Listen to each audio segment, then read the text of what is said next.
Et Mutusi amène une autre vidéo. Regardez une autre vidéo des Tutsis rwandais.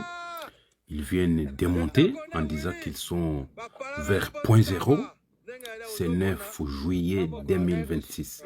Fausse information. Ils parlent même à Lingala. Ils cherchent à désorienter les Kinois et toute personne qui parle Lingala qu'ils sont à Fizi, Baraka et Point Zéro. Vidéo montée, montage. Suivez. Suivez, hein? Bozoyoka. Montage de Mutusi. Une personne maudite qui craint des choses pareilles. Et c'est comme ça qu'ils avaient pris les Rwandais hein, en 1994. Yoka. Fausse information. Vidéo montée, montage. Ces images sont mixées. Guerre numérique rwandaise. Les rebelles rwandais du M23 viennent de créer une autre fausse vidéo montrant qu'il est à Fizi point zéro ce 9 juillet 2026. Fausse info créée par l'armée rwandaise RDF M23 AFC Twirwaneho et tous ses alliés pour désorganiser et désorienter la population congolaise. C'est ça Ubwendi, fausse intelligence des rebelles rwandais qui leur a permis de prendre Bunagana.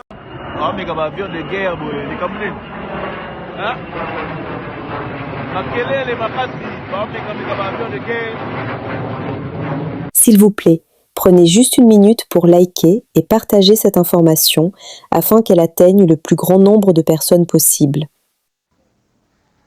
Boy papa, huko force yenyewe ilitoka nani? Ilitoka Kishasa, ikashuka na force nyingine yenyewe ilikuwa ngambo za Lolimba, Misisi, force Bendera, mwile parti yote balikuya. Force yote yenyewe ilipigana vita ikarudia nyuma, wakairudisha nyuma. Wengine wiko Baraka, wengine wako Mukera, wengine wiko Fizi. Ndio ile force ile na force ilitoka Kishasa. Ilikuwa 5 bataillon ya unité spéciale. Balikuwa na chef d'état major force terrestre alikuja yepe kanende ikala Baraka. Na komanda region wanamwambia aende tu yenjo agombole kote kwenye force yake ilikimbia. Na wakapandisha ma drone yetu au walikuwa na drone ya 48 heures chez tunapandisha drone ya 72 heures Yulu grand model njo yenye na marimema zenye zilikuya njo zenye zilifanya kazi sasa. Mbele kwanza sinikwambia kama huyu adui hana nguvu muefantri chini. Njo walipiga sasa atake moya vraiment simultane mbaya sana. Wakaanza kukimbia. Na njo hivi walikamata sektere yote. Timi Kengi. Njo ile najua kesho binaendelea mimi najua bitaendelea wakisha kamata Minembwe na njo wana tourner Kaziba. Maana tuchunge tile 15 toni ya Mungu wako atafanya. Tuchunge kwanza, Mungu ni mkubwa. Hivi wakubwa wote waisha shituka, delegation inatoka Kishasa. Inafika hapa inafunga wakubwa ovyo. Wale wenyewe walikuwa napanga ile vita yote, wenyewe walikuwa kule sektere yote wanaibeba. Kuanzia kwa komanda sektere TD, T3 bote wenyewe walipanga ile kazi wote. Wanabeba. Na wengine wiko ankuru.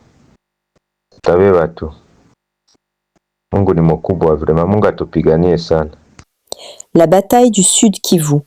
Les FARDC installent leur QG avancé à Baraka. Tous les militaires qui avaient replié vers Baraka sont renvoyés dans d'autres provinces. Les combats seront ou sont menés par les nouvelles unités venues de Kin, Kalemi et ailleurs. Confiance aux FARDC, la nation finira par triompher.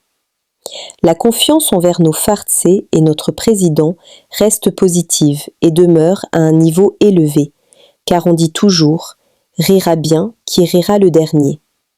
Les agitations à Minembwe et dans d'autres espaces du territoire vont bientôt prendre fin. Seule la nation sortira gagnante et l'ennemi devra disparaître.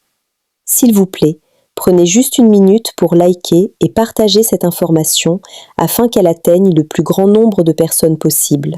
Dans les 6 premiers mois ayant suivi ma nomination, j'ai entamé les missions d'itinérance dans les différentes unités de forces armées de la République démocratique du Congo à travers les territoires nationaux qui m'ont conduit tour à tour.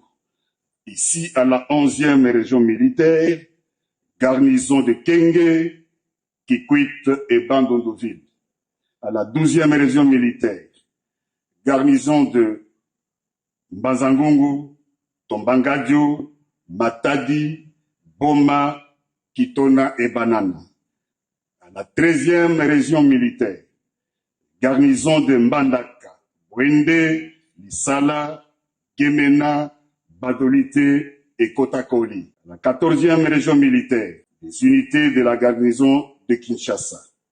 À la 21e région militaire, j'ai visité les garnisons de Mbujimai, Kananga, Chikapa, Kabinda, Gandajika, Mweneditu et Lodia.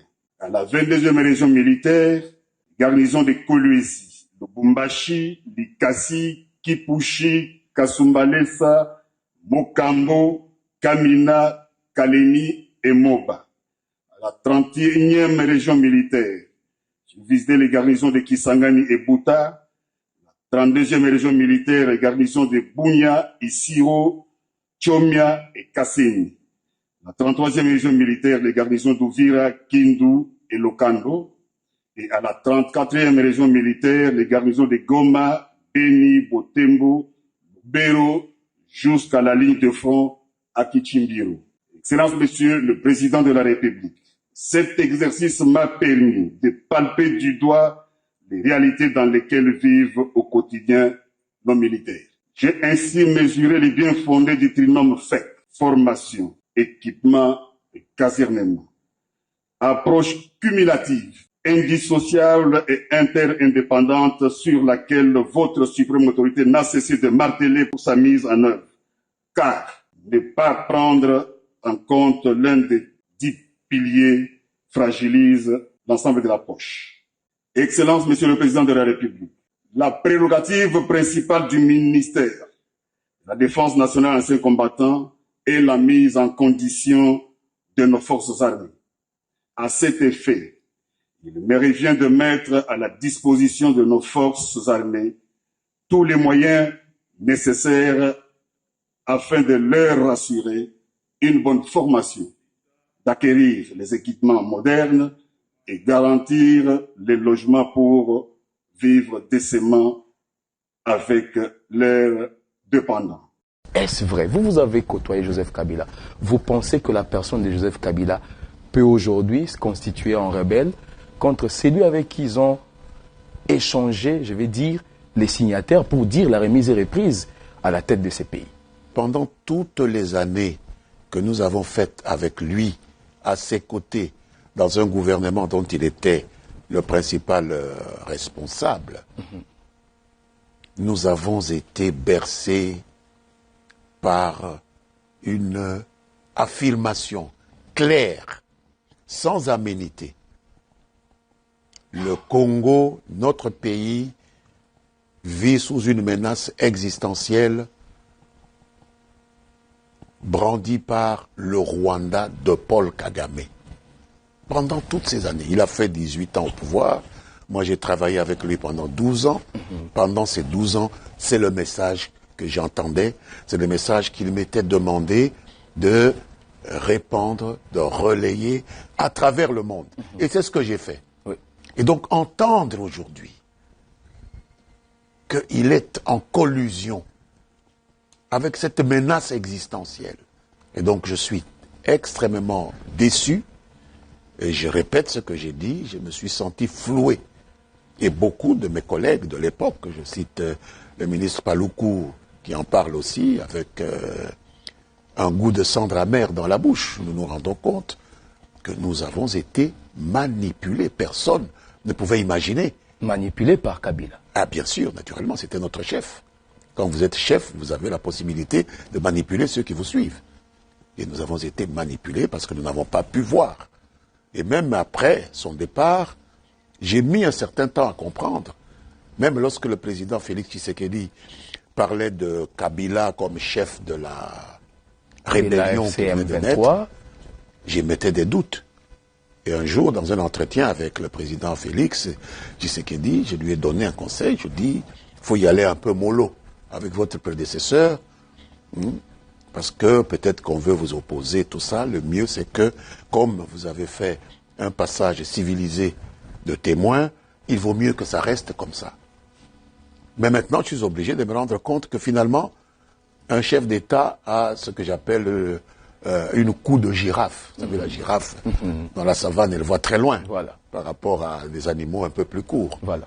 Et donc, c'est le président qui avait raison, parce que imaginez un président honoraire, Joseph Kabila, aller à Kigali, se faire escorter par les forces spéciales rwandaises jusqu'à Goma, occupé par l'armée rwandaise, y installer ses pénates. Non, ça dépassait mon imagination. Ça dépassait mon imagination.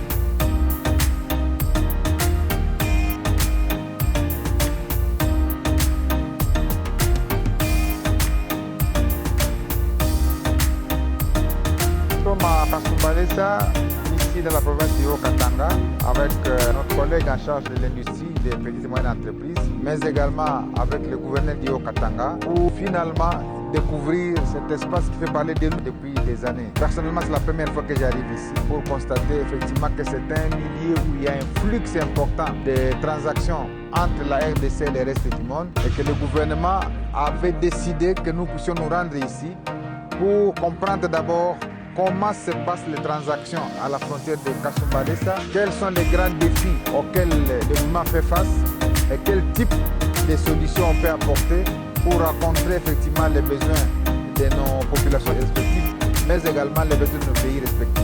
Parce qu'entre nous et la Zambie, nous sommes vraiment des pays frères, nous sommes des pays qui ont presque les mêmes perspectives de développement et d'intégration économique, et c'est important qu'en passant par ici, nous comprenions qu'est-ce qui se passe du côté de la Zambie, qu'est-ce qui se passe du côté de la RDC. Et donc nous sommes heureux d'avoir été mis au courant de la manière dont le travail s'effectue ici. Nous remercions tous les services commis au niveau des frontières, à commencer par celui qui coiffe les 4 services, à savoir la direction des douanes, mais également tous les autres services qui sont à leur côté.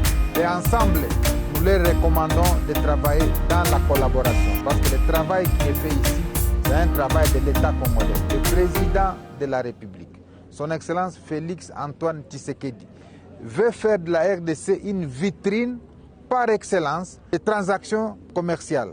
C'est-à-dire, celui qui veut bien faire ses opérations commerciales, il faudrait qu'en arrivant en RDC, il trouve que c'est le meilleur endroit où cela doit être fait. Et donc, pour que nous répondions à la vision du président de la République, nous devons éviter un certain nombre de comportements qui tracassent les usagers de cette frontière. Pour que lorsqu'on passe par la frontière de Kasumbalesa, qu'on sente qu'on est arrivé dans un pays qu'on ne regrette pas. Parce que parfois, il y a des gens qui sont dans d'autres pays. Quand ils approchent la RDC, ils commencent à regretter pour dire « nous allons encore chez nous ». On ne peut pas quand même regretter quand on va chez soi. Il faut que quand on va chez soi, on se trouve heureux d'aller retrouver sa famille ou son pays. Et donc notre passage ici a cet objectif-là, de comprendre le fonctionnement de la frontière, de voir ce qui doit être fait et nous avons réuni tous les services qui nous ont fait part des éléments spécifiques sur lesquels le gouvernement doit se pencher. Et comme nous devons faire un rapport au gouvernement, on ne peut pas déjà dire ce qui doit être fait parce que nous devons avoir l'aval et du président de la République et de Madame la Première ministre et de l'ensemble du gouvernement pour améliorer la prestation au niveau de la frontière de Kasumbalesa. Voilà globalement ce que je peux dire à l'ensemble de nos populations en appelant les populations de la RDC et de la Zambie de collaborer ensemble parce que bientôt nous allons installer ici ce qu'on appelle le régime commercial simplifié pour permettre aux populations voisines de pouvoir échanger sans se soumettre à beaucoup de procédures douanières. Mais nous reviendrons pour expliquer comment cela doit se passer. Nous appelons toute la population d'ici au patriotisme. Le président de la République voudrait appeler tout le monde au patriotisme. Parce que lorsque nous nous adonnons aux pratiques qui nous font fuir des recettes, nous privons au président de la République les moyens de faire sa politique. On attend du président de construire les routes, de construire les écoles, de construire les hôpitaux, d'améliorer les salaires des agents, mais il ne peut pas le faire s'il n'accède pas aux moyens. Or, les moyens, on ne peut les avoir que par les services que vous rendez ici aux frontières. Donc voilà ce que je peux dire en résumé.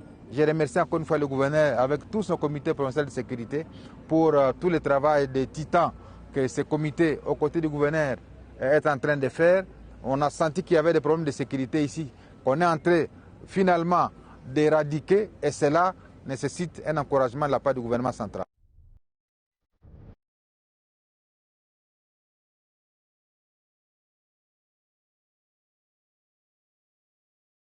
Nous sommes arrivés à la fin de cette édition. Merci à vous de nous avoir suivis jusqu'ici.